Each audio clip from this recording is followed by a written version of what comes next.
तो भाई और बहनों, ये दुनिया तो बहुत बड़ी गफलत में जी रही है, बहुत गहरी अज्ञानता की नींद में सो रही है। ये दुनिया जागेगी तब तक तो सवेरा हो चुका होगा, आत्माएं सतलोक को जा चुकी होंगी। ये कल की भगवान कबीर परमेश्वर सतगुरु रामपाल जी अपने मिशन को लगभग पूरा कर चुके होंगे। समय से पहले जो चेतना मिली है वो केवल चंद आत्माओं को मिली है। यानी गुरुदेव भगवान ने इस विश्व की अरबों की जनसंख्या में से, खरबों की जनसंख्या में से आप और हम चंद आत्माओं को जो अपनी शरण में लिया है, उन चंद आत्माओं में से भी चंद आत्माओं की ही किस्मत जागी है जिन्होंने गुरु रूप में आए हुए परमेश्वर की पहचान की है। और जब ये कबीर परमात्मा धरती पर सशरीर सतगुरु रूप में प्रकट होते हैं, लीला करते हैं परमात्मा, उस समय इनको पहचान पाना सबसे बड़ा महाभारत है, सबसे बड़ा महाभारत। और ये भाई और बहनों तभी संभव है जब वर्तमान की मर्यादित भक्ति के साथ साथ हमारे पूर्व जन्म जन्मांतरों के शुभ संस्कार भी ढेर सारे होंगे। परमेश्वर अपनी एक वाणी में कहते हैं कि पुण्य पुंज बिना मिले न संता, पुण्य पुंज बिना मिले न संता। यानी जन्म जन्मांतरों के पुण्यों के पुंज यानी ढेर समूह जब तक जीव के इकट्ठे नहीं होते हैं तब तक उसे पूर्ण संत नहीं मिलता, सतगुरु नहीं मिलता। और सतगुरु अगर मिल भी गया तो फिर वो उसकी पहचान नहीं कर पाएगा, भक्ति को हल्के में ले लेगा, गुरु को हल्के में ले लेगा, मर्यादाओं को हल्के में ले लेगा और अपना अनमोल समय वो यूं ही व्यतीत कर जाएगा। तो वर्तमान में सारी की सारी जो रजा है, जो दया है, गुरुदेव भगवान की शरण में आना, शरण में आकर उनको परमेश्वर के रूप में जानना, पहचानना। और मात्र पहचानने से बात नहीं बनती कि हमारे गुरुजी परमात्मा हैं, हमारे गुरुजी कबीर जी हैं। ये तो सभी कहते हैं। ये जितने भी काल के द्वारा भेजे गए संत हैं, जितने भी पंथ चल रहे हैं, उनमें जो धर्म गुरु हैं या अन्य जितने भी ये आचार्य, शंकराचार्य, मंडलेश्वर हैं, आप कभी उनके भक्तों से मिलना, वो भी अपने गुरुजी के बारे में यही कहेंगे, सतगुरुदेव भगवान, सतगुरुदेव भगवान, हमारे गुरुजी परमात्मा हैं, भगवान हैं। मात्र कहने से बात नहीं बनती भाई और बहनों। हमने फिर अपने गुरुदेव के साथ में परमेश्वर वाली क्रिया करनी पड़ेगी। अगर परमेश्वर कह रहे हैं तो परमेश्वर मानकर हमने परमेश्वर वाली आध्यात्मिक भक्ति क्रियाएं भी करनी पड़ेंगी। अगर गुरु को भगवान मान लिया तो फिर आरती किसके आगे उतारी जाती है। आज से पहले हम इन पत्थरों को, बेजुबानों को भगवान मानकर आरतियां उतार रहे थे, मंदिरों में जाकर, अन्य जगहों पर जाकर। अब यदि हमें पता चल गया कि हमारे गुरुदेव ही वो भगवान हैं, इनके अलावा तो दूसरा कोई भगवान सृष्टि में होता ही नहीं, तो फिर आरती किसकी उतारोगे? क्या आरती नहीं उतारोगे?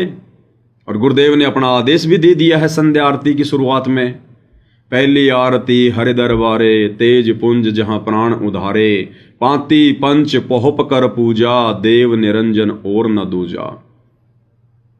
फिर आपने गुरुदेव भगवान की आरती भी उतारनी पड़ेगी, उनको प्रसन्न भी करना पड़ेगा यदि आपने ग्रेस मार्क लेने हैं तो। फिर आपने उनको भोग भी लगाना पड़ेगा, गीता अध्याय 3 श्लोक 13 के अनुसार, कि जो व्यक्ति परमात्मा को भोग लगाए बिना अन्न पकाते हैं या खाते हैं वो तो समझो पाप खा रहे हैं। तो फिर आपने गुरुदेव भगवान को विधिवत भोग की आरती के साथ में भोग लगाना पड़ेगा। खाली अन्नदेव की आरती से बात नहीं बनेगी। गरीब सुख देना, दुख मेटना, ताजा राखे तन, सुरते तीसों खुश किए, नमस्कार तो है अन्न, ये 5-7 लाइन बोलने से काम नहीं चलेगी। फिर आपने विधिवत भोग लगाना पड़ेगा, विधिवत। आज लग्या साहिब को भोग दीन के टुकड़े पानी का, कोई जग्या पुरबला भाग सफल हुआ दिन जिंदगानी का। टोटल 42 मिनट की आरती है ये आरती आपको वेदों में नहीं मिलेगी, गीता में नहीं मिलेगी। ये आरती गुरु रूप में आए हुए वो परमेश्वर कबीर देव स्वयं अपने भक्तों को देते हैं। और गुरुदेव भगवान ने वो आरती आप और हमें दी हुई है। ये पवित्र भक्ति बोध पुस्तक जिसमें तीनों समय की आरती है, परमेश्वर ने इसमें जो भी आरती डाली है आप और हमारे करने के लिए डाली है, देखने के लिए नहीं डाली। लेकिन अब ये भगत के बुद्धि विवेक के ऊपर है, वो कब इन चीजों को जानेगा और पहचानेगा। ये नित्य नियम तीनों समय की आरती की भक्ति बोध पुस्तक है, और जब आप इसकी समय सारणी में जाएंगे, यानी कहाँ पर क्या क्या लिखा हुआ, इसमें क्या क्या है, तो ये विषय सूची है, इसमें विषय सूची सारी दी हुई है इसके अंदर। मंगलाचरण, सबसे पहले क्या है? मंगलाचरण। मंगलाचरण क्यों लिखा गुरुदेव ने? आप और हमारे लिए, रोजाना करने के लिए। तो हम करते हैं कि नहीं करते? रोज करते हैं। फिर मंत्र भगवान ने क्यों दिए? आप और हमारे करने के लिए, हम रोज करते हैं। फिर गुरुदेव का अंग हम नित्य नियम के माध्यम से रोज करते हैं। साहिब कबीर जी की वाणी गुरुदेव के अंग से हम रोज करते हैं। सतगुरु महिमा रोज कर रहे हैं। सुमिरन का अंग रोज कर रहे हैं। शातुवार की रमणी ये भी करते हैं। अतसर्व लक्षणा ग्रंथ ये भी करते हैं। ब्रह्म वेदी ये भी करते हैं। उसके बाद अशुर निकंदन रमणी दोपहर की आरती ये भी करते हैं, क्योंकि गुरुदेव ने करने के लिए इसमें डाली है। फिर लास्ट में रक्षा मंत्र सतगुरु शरण शरणाई ये भी हम करते हैं, क्योंकि गुरुदेव ने करने के लिए इसमें लिखी है। फिर संध्या आरती, सायकालीन आरती, संध्या आरती वो भी हम भाई बहन रोज करते हैं। फिर अन्नदेव की आरती भोजन खाने से पहले बोले जाने वाली ये भी हम भाई बहन रोज करते हैं। फिर अन्नदेव की आरती भोजन खाने के बाद बोली जाने वाली ये भी हम भाई बहन रोज करते हैं। लेकिन आगे जो लिखा है वो नहीं कर रहे थे। आगे क्या लिखा है? भोग लगाने की विधि, भोग लगाने की विधि। अरे भैया, जब हम सब कुछ कर रहे हैं तो फिर भोग क्यों नहीं लगा रहे? ये वाली आरती क्यों नहीं कर रहे थे हम? जब सब कुछ हमारे करने के लिए गुरुदेव ने इसमें लिखा है। ये तो लिखा नहीं गुरुदेव ने उस भोग लगाने की विधि के आगे कि ये भक्तों ने नहीं करनी है। लेकिन हम क्यों नहीं कर रहे थे? क्योंकि हमें ये दृढ़ विश्वास नहीं था कि हमारे गुरुजी ही परमात्मा होंगे, हमारे गुरुजी ही भगवान होंगे, हमारे गुरुजी ही साक्षात कबीर देव हैं। हमें ये पक्का विश्वास नहीं था। अविश्वास भी नहीं था, लेकिन विश्वास भी नहीं था। और हम भगवान मान रहे थे उस दाढ़ी मूंछ वाली कबीर जी की समझे जाने वाली नकली फोटो को, बेजुबान मुर्दा फोटो को, काल्पनिक बनावटी फोटो को। और उस फोटो को भगवान मान रहे थे, इसलिए हम लोग सतलोक आश्रम में उस फोटो के आगे भोग लगा रहे थे। आज लग्या साहिब को भोग दीन के टुकड़े पानी का। जब वो भोग की आरती शुरू होती थी, हम सब भाई बहन खड़े हो जाया करते थे। क्यों? क्योंकि हम उस कबीर जी की समझे जाने वाली नकली फोटो को, दाढ़ी मूंछ वाली फोटो को भगवान मान रहे थे, कबीर मान रहे थे कि भाई भगवान को भोग लगाया जाता है, तो हम भोग भी लगा रहे थे। और भगवान को भोग लगाएंगे तो बैठे बैठे नहीं लगाएंगे, हम खड़े भी हुआ करते थे कि भगवान की आरती है ये, तो हम खड़े भी हुआ करते थे। और बाकी तीनों समय की आरती हम बैठे बैठे किया करते थे, क्योंकि हम गुरु जी को गुरु जी मान रहे थे, हम गुरु जी को कबीर जी नहीं मान रहे थे, भगवान नहीं मान रहे थे, परमात्मा नहीं मान रहे थे। अगर मानते तो तीनों समय की आरती के समय भी हम खड़े होके करते कि भगवान की आरती है।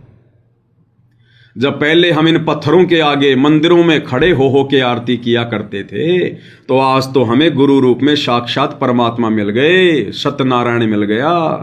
फिर आज बैठे बैठे क्यों करें? ये बात अलग है अगर किसी को कोई शारीरिक दिक्कत है, प्रॉब्लम है, कोई प्रेग्नेंट है, कोई एक्सीडेंटल है, कोई हैंडीकैप है, तो चाहे बैठ के कर लो, लेट के कर लो, कोई दिक्कत नहीं। लेकिन हम भी सही हैं, तो फिर हम खड़े होकर आरती क्यों नहीं कर रहे थे? क्योंकि आज से पहले, साध संगति से जुड़ने से पहले, हम अपने गुरुदेव को केवल मानुष मान रहे थे, मां के गर्भ से जन्म लिया हुआ मान रहे थे, अपने जैसा मान रहे थे। इसलिए ना तो हम तीनों समय की आरती खड़े होके कर रहे थे, और ना हम अपने गुरु जी को भोग लगा रहे थे। जो भोग लगाने की विधि परमेश्वर ने हमें शुरुआत से ही इस भक्ति बोध पुस्तक में डालकर दी हुई है। तो भाई और बहनों, अब आप और हमारी बुद्धि खुली, गुरुदेव ने दया बख्शी, रहम किया परमात्मा ने, ये सोचकर कि ये तो जानवर के जानवर हैं तो आखिर दो कोड़ी के जीव ही, जब तक मैं अपनी विशेष रजा नहीं बख्शूंगा इनकी बुद्धि कैसे खुलेगी, ये कैसे पहचान सकते हैं। तब परमेश्वर ने दया बख्शी भाई और बहनों, गुरुदेव भगवान ने अपनी विशेष आत्माओं का, चंद आत्माओं का, अपने लाखों की संगत में से और अपनी चंद आत्माओं का साध संगति से जोड़कर ज्ञान योग खोला और हमें हिम्मत दी। इतने सारे सबूत, इतने सारे प्रमाण गुरुदेव ने उपलब्ध करवाए जो उन्हीं के सत्संगों में छुपे हुए थे, हम पहचान नहीं पा रहे थे। गुरुदेव ने हमें सद्बुद्धि दी जड़ बुद्धि जीवों को, अन्यथा उन्हीं सत्संगों को सुनते सुनते हमें कई वर्षों हो गए थे, हम कुछ भी नहीं समझ पा रहे थे। अब अचानक से साध संगति से जुड़ने के बाद ऐसा क्या हो गया कि हमें गुरुदेव भगवान के उन सत्संगों में छुपे हुए गूढ़ रहस्य समझ में आने लगे। तो इसमें आप और हमारा कोई श्रेय नहीं है, ये गुरुदेव भगवान ने आशीर्वाद दिया, ज्ञान योग खोला, तब जाकर हमें उनके सत्संग समझ में आए और हम अपने आत्म कल्याण के प्रति, भक्ति के प्रति, मर्यादाओं के प्रति चिंतित रहने लगे। और ये सब कुछ क्यों किया भाई और बहनों गुरुदेव भगवान ने? इसलिए किया क्योंकि आप और हम चंद आत्माओं को, सत्सेवक भाई बहनों को गुरुदेव भगवान ने अपने रहते सहते यहां से पार करना है। परमेश्वर ने सतलोक लेकर जाना है, उनके जाने के बाद में मोक्ष नहीं है। उनके यहां से, पृथ्वी से सशरीर चले जाने के बाद में मोक्ष नहीं है। इस भक्ति के प्रतिफल में केवल मनुष्य जन्म मिलेंगे, बारंबार मिलेंगे, सैकड़ों जन्म मिल जाएंगे। और जो हमने भक्ति की है, हजारों वर्षों तक यहां परमात्मा सतयुग जैसा माहौल पैदा कर देगा। आपस में प्रेम भाव होगा, मेल मिलाप होगा, वैर भाव समाप्त हो जाएगा, राग द्वेष मन मुटाव नामात्र का रह जाएगा। एक दूसरे की सब लोग मदद किया करेंगे, दुख में दुखी, सुख में सुखी हुआ करेंगे। बेटा बेटी बड़े आज्ञाकारी होंगे, बड़े शर्मीले और सहज स्वभाव वाले होंगे। इस बिगड़े हुए माहौल को परमात्मा फिर से सेट कर देंगे, लेकिन मोक्ष प्राप्त नहीं कर पाएंगे वो भाई बहन। मोक्ष तो केवल गुरुदेव भगवान के रहते सहते। और इसीलिए गुरुदेव भगवान इतना प्रयत्न कर रहे हैं, स्वयं सतलोक से चलकर आए हैं। जैसा कि वेदों में परमेश्वर के गुण हैं, उनकी महिमा है कि वो परमात्मा सतलोक से गति करके चलकर अपनी अच्छी आत्माओं को मिलता है, स्वयं आते हैं। समर्थ का काम उसी को साजे, और करे तो मूर्ख बाजे। और यहां आकर फिर परमेश्वर कितना संघर्ष करते हैं, अपना सर्वस्व हम आत्माओं को जगाने में, चेताने में, समझाने में न्योछावर कर देते हैं। इस काललोक के हिसाब से सच बोलने की जो सजा मिलती है, वो सजा भी परमेश्वर अपने सिर पर ले लेते हैं। जैसे 2006 में 21 महीने की जेल, वर्तमान में 12 साल से जेल में। सिर्फ आप और हम चंद आत्माओं को अपने रहते सहते इस कलयुग की बिचली पीढ़ी में, ये कलयुग की बिचली पीढ़ी कोई लाखों समय की नहीं होती, हजारों वर्षों की नहीं होती। आप भाई बहनों को कई बार बता दिया है, कलयुग की जो प्रथम पीढ़ी थी, जो प्रथम चरण था, वो कलयुग के शुरू होते ही नहीं लग गया था। कलयुग की प्रथम पीढ़ी उस समय को कहा जाता है जिस समय तक कबीर परमेश्वर धरती पर सशरीर प्रकट थे।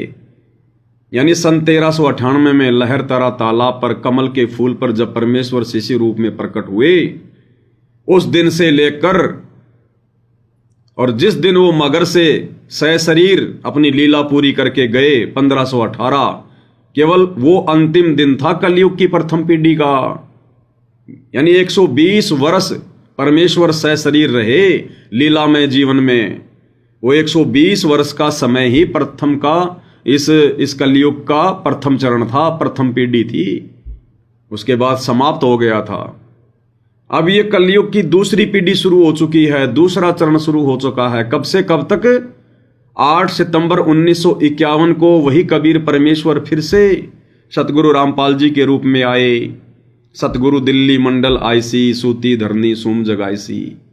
तो 8 सितंबर 1951 से लेकर और जब तक सतगुरुदेव भगवान के पावन चरण कमल इस पृथ्वी पर रहेंगे, यानी जिस दिन गुरुदेव भगवान अपनी लीला पूरी करके सह शरीर सतलोक को गमन करेंगे, वो अंतिम दिन होगा कलयुग की दूसरी पीढ़ी का, इस बिचली पीढ़ी का दूसरे चरण का।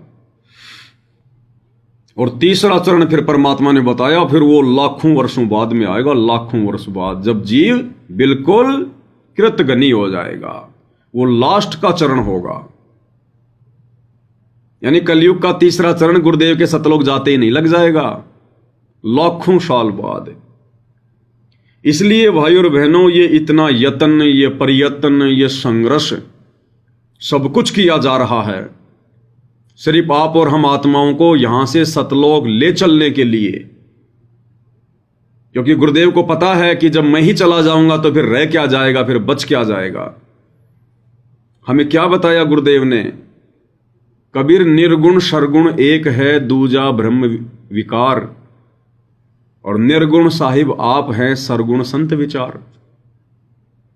यानी जब कबीर परमात्मा सतलोक में होते हैं निर्गुण रूप में,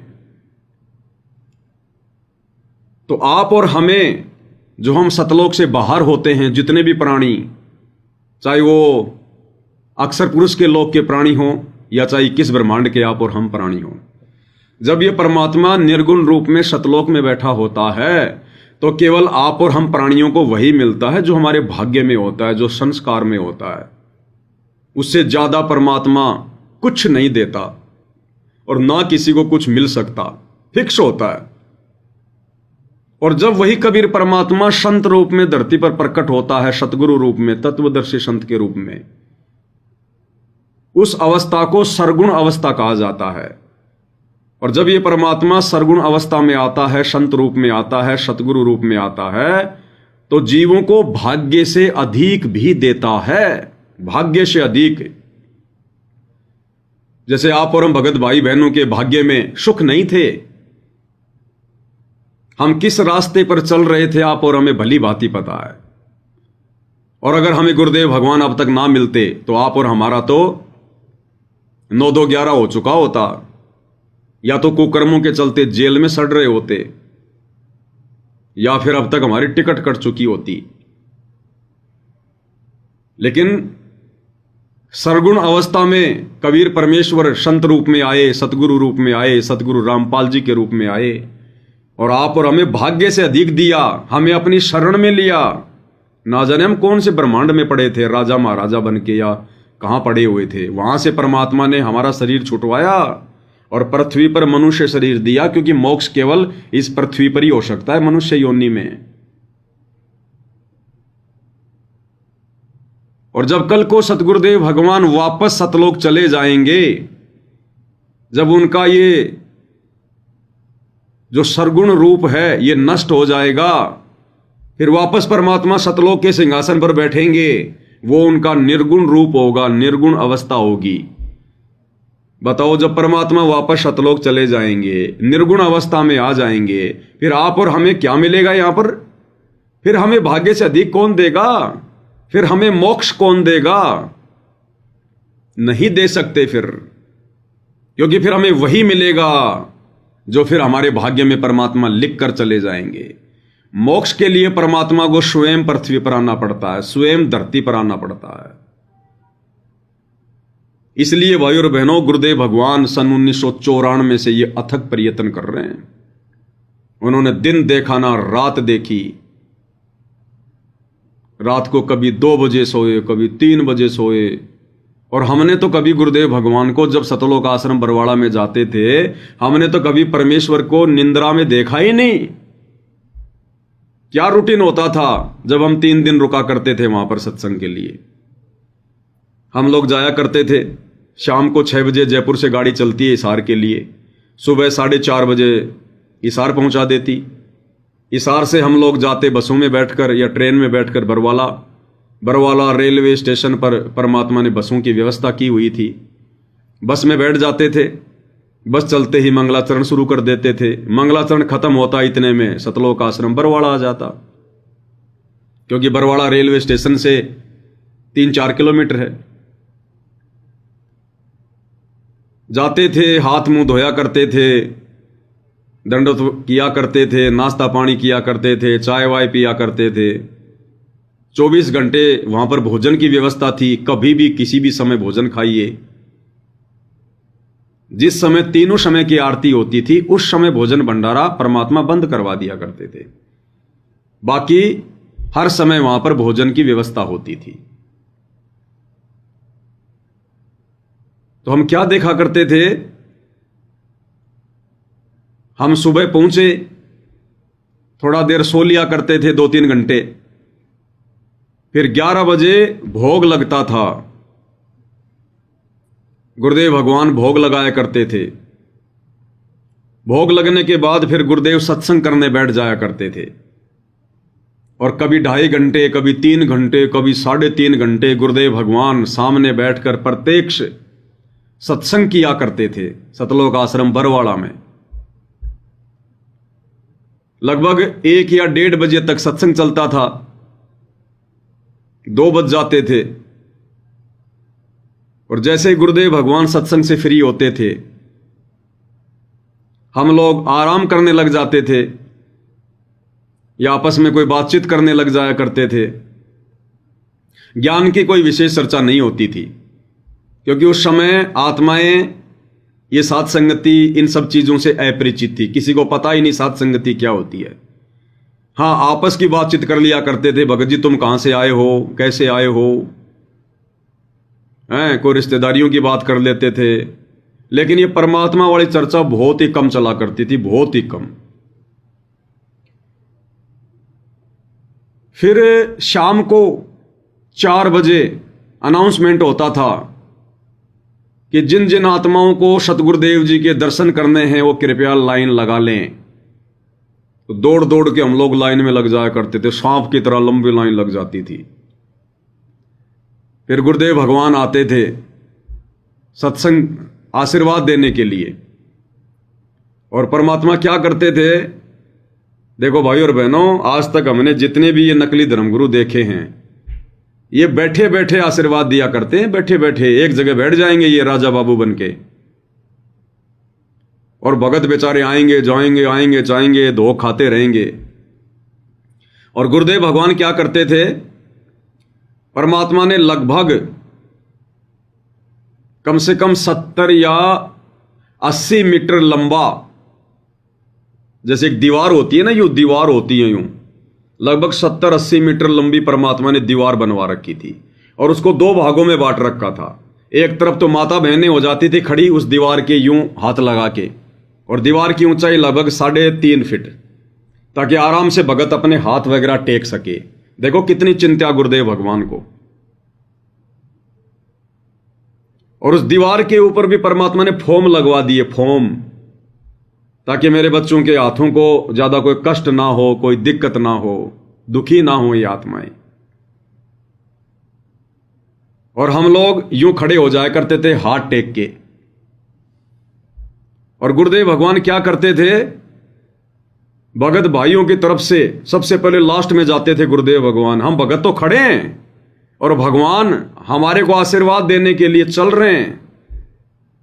भगत भाइयों की तरफ जाते गुरुदेव भगवान लास्ट में, वहां से करते शुरू।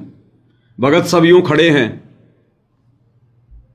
और गुरुदेव भगवान सबको आशीर्वाद देते देते प्रत्येक के सिर पर गुरुदेव भगवान हाथ रखते, प्रत्येक के यूं।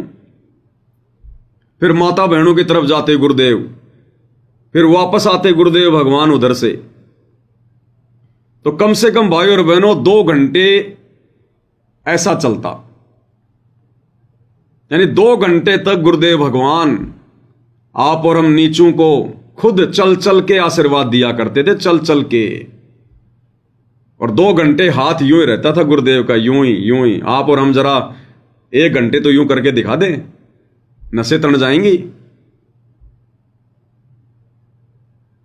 2 घंटे परमात्मा आशीर्वाद देते थे। 6 साढ़े 6 बज जाया करते थे। इतने में संध्या आरती का समय हो जाता था। फिर भगत भाई संध्या आरती किया करते थे। संध्या आरती के बाद में फिर भंडारा लेने के लिए चले जाया करते थे। 2-2.5 घंटे भंडारा चलता था। फिर रात को 9 साढ़े 9 बजे गुरुदेव भगवान सत्संग करने के लिए आ जाते थे। बैठ जाते थे परमात्मा। रात को 12 साढ़े 12 12 साढ़े 12 1 बजे तक गुरुदेव सत्संग करते थे। सत्संग से फ्री होने के बाद में जस्ट आधा घंटे बाद में अनाउंसमेंट होता था, जिन जिन भगत भाई बहनों को गुरुदेव भगवान की चरण सेवा लेनी है या गुरुदेव भगवान का आशीर्वाद लेना है वो लाइन लगा लो। फिर से वही लाइन लग जाती आशीर्वाद की। फिर गुरुदेव भगवान सबको आशीर्वाद दिया करते। आशीर्वाद देने के बाद में फिर रात्रि में फिर आवाज आती कि जिन जिन भगत भाई बहनों की चरण सेवा है वो चरण सेवा ले लो। फिर चरण सेवा में लग जाते थे। जिसका नंबर आया उसका सौभाग्य। रात को 2:30-3 बजे तक फिर ये चलता रहता था। और फिर सुबह 5 बजे गुरुदेव भगवान फिर नित्य नियम में आ जाते थे। और फिर 6-7 बजे के आसपास गुरुदेव फिर आशीर्वाद देने लग जाया करते थे। यानी हमने तो तीनों दिन यही सब कुछ देखा। हमने कभी भी गुरुदेव भगवान को 1 सेकंड भी विश्राम करते हुए या नींद लेते हुए नहीं देखा। और बिल्कुल खिलखिलाता चेहरा, चेहरे पर वो चमक, वो मुस्कान। अवदास तो अपनी कह सकता है, दूसरों का क्या पता। जब हम यूं दीवार पे हाथ लगा के बैठे वो जो है वो खड़े रहा करते थे कि भाई गुरुजी कहां से आ रहे हैं, गुरुजी कहां से आ रहे हैं। तो गुरुजी उधर से आते लास्ट से। तो जब गुरुजी दूर होते तब तो हम गुरुजी के चेहरे की तरफ यूं देख लिया करते थे। और जैसे ही गुरुजी 8 या 10 फुट की दूरी पर होते कि भाई गुरुजी आ रहे हैं, ऑटोमेटिक गुरुदेव के चेहरे से नजर हट जाती थी। हिम्मत ही नहीं होती थी गुरुदेव के चेहरे की तरफ देखने की। इतनी चमक, इतना नूर, इतनी आभा, इतना ओरा। हिम्मत ही नहीं पड़ती थी। जैसे दिन में आदमी सूरज को देख नहीं सकता, ऑटोमेटिक उसकी आंखें बंद हो जाती हैं। तो ऐसे ही फिर गुरुदेव भगवान के चरणों में नजर लग जाती थी। चरणों में, जब गुरुदेव 8-10 फीट दूर होते थे, चरणों में नजर लग जाया करती थी। और जब नजदीक आते थे उस समय तो यूं हो जाते थे, बिल्कुल हाथ जोड़ के नीचे गर्दन करके, और परमात्मा आशीर्वाद दे के आगे निकल जाया करते थे।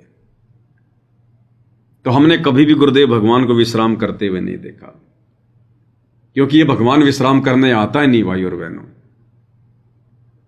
ये तो केवल एक लोक दिखावे में एक मनुष्य की तरह परमेश्वर लीला करते हुए, हल्का फुल्का सोने की, विश्राम करने की, भोजन खाने की, परमेश्वर इस प्रकार की लीलाएं करते हैं। बाथरूम में जाने की, गटर में जाने की। अन्यथा ये परमेश्वर है भाई और बहनों, शब्द स्वरूपी राम है। इनके तो नूर के अंग हैं।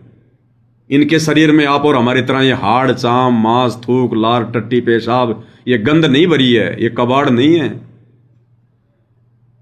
परमात्मा कहते हैं, हाड़ चाम लहू ना मेरे, कोई जाने सतनाम उपासी, और तारण तरण अभय पद दाता, मैं हूं कबीर अविनाशी। तो कहने का मतलब भाई और बहनों, इतना सारा सब कुछ, ये यतन, ये परियतन, ये संघर्ष, आश्रम में रहते रहते भी, और आज जेल में बैठे तो भी आप और हमारे लिए किसी जमीन के मुकदमे में नहीं, किसी भाई बंटवारे में नहीं, केवल आप और हमारे लिए, हमारे आत्म कल्याण के लिए। और जेल में बैठकर भी गुरुदेव भगवान नित्य संदेशा दे रहे हैं। 1-1 घंटे के सत्संग भेज रहे हैं, विशेष संदेश। और अन्य छोटी मोटी बातों के लिए तो इन आश्रमों में आए दिन वीडियो कॉल, ऑडियो वगैरह आती रहती हैं। यानी जेल में बैठकर भी परमेश्वर को विश्राम नहीं, उनको आराम नहीं। क्यों? अपने धरती पर रहते सहते जिन आत्माओं के लिए परमात्मा सतलोक से गति कर कर आए हैं, उन आत्माओं को सतलोक में बैठाने के लिए इतना सब कुछ प्रयत्न हो रहा है। अब सोचो कल को जब गुरुदेव भगवान चले जाएंगे तब कौन करेगा इतना प्रयत्न, कौन करेगा इतना संघर्ष, कौन करेगा छोटी छोटी बातों के लिए आप और हमारे से बातें। कहां से हमें आशीर्वाद मिलेगा, कहां से साक्षात उनका नूरी चेहरा देखकर अपने पाप कर्म काटने का सौभाग्य मिलेगा, कहां से हमारे मन में ये उमंग रहेगी कि आश्रम में जाएंगे तो गुरुजी मिलेंगे, आश्रम में जाएंगे तो गुरुजी मिलेंगे। तो आप और हमारी भी आस्था श्रद्धा धीरे धीरे इनके सतलोक जाने के बाद डाउन होती चली जाएगी, डाउन। इसलिए गुरुदेव के सतलोक जाने के बाद में मोक्ष नहीं है। इसलिए परमात्मा कहते हैं समझा है तो सिर धर पांव, बहुर नहीं रे ऐसा दाव। ये मौका लगा है, दाव। बिल्ली के भाग का छिक्का टूटा है और इसी के चलते आज सब कुछ परमात्मा सात संगतियों के माध्यम से भी अपनी आत्माओं को दृढ़ करवा रहे हैं। ये सारा का सारा जो जोर है गुरुदेव ने केवल इसी समय लगाया अपने रहते सहते आत्माओं को यहां से पार करने के लिए। और गुरुदेव के इस प्रयत्न को, इस संघर्ष को केवल वही चंद आत्माएं सीरियस लेंगी, समझ पाएंगी, जिनका वास्तव में सतलोक जाने का समय आ चुका है। बाकी तो राजनीति करेंगे, परशुराम की जयंती में जाएंगे, धार्मिक प्रोग्राम में जाएंगे, आन उपासना को बढ़ावा देने के लिए अयोध्या में भंडारे लगाएंगे, कबीर जी को जन्म लिया हुआ मानकर सिरसा में अनाज मंडी में उनकी जयंती मनाने जाएंगे, गुंडों की सीबीआई जांच का समर्थन करके संसार में खुद भी गुंडे कहलाएंगे, 5-5 लाख रुपए चंदे के रूप में देंगे समाज वालों को अपने कर्म फोड़ने के लिए, उनको पात्रों को। आरक्षणों में जाकर बैठेंगे कि गुरुजी हमें सतलोक नहीं चाहिए, हमें तो यहीं पर आरक्षण चाहिए, हम तो अपने भाइयों के लिए लड़ाई लड़ेंगे, समाज के लिए, हम अपने आत्म कल्याण के लिए लड़ाई नहीं लड़ेंगे। तो भाई और बहनों, ये मौका गुरुदेव ने आप और हमें दिया है और इसीलिए गुरुदेव ने आप और हमें सद्बुद्धि दी है। ये सद्बुद्धि इन सतलोक आश्रमों से जुड़े हुए भाई बहनों को नहीं है, गुरुदेव के कलयुगी परिवार को नहीं है। इस लाखों की संगत में से आज गुरु को परमात्मा मानकर कौन भोग लगा रहा है? केवल सत्सेवक भाई बहन। गुरु को परमात्मा मान के कौन उनकी आरती उतार रहा है? पाती पंच पोप कर पूजा, देव निरंजन और न दूजा। केवल सत्सेवक भाई बहन ग्रेस मार्ग प्राप्त करने के लिए। किसने वो कबीर की दाढ़ी मूछ वाली बनावटी फोटो फाड़ फाड़ के फेंक दी कि हमारा गुरु ही कबीर है? केवल सत्सेवक भाई बहन।